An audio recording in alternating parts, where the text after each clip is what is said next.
студент по журналистика в факултета по журналистика и масова комуникация на Софийския университет. Та защо протестира поколението Z?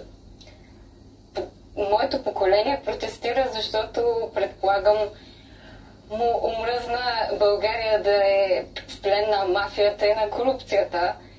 И освен това имаше големи протести на нашето поколение в други страни, като в Непал, например.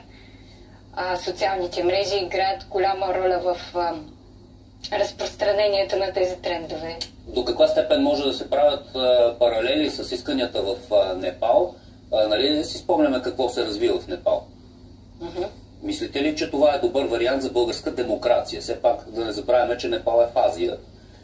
Според мен вариант за добра демокрация в България е да следваме европейския път на развитие на страната. А не протестите в Азия.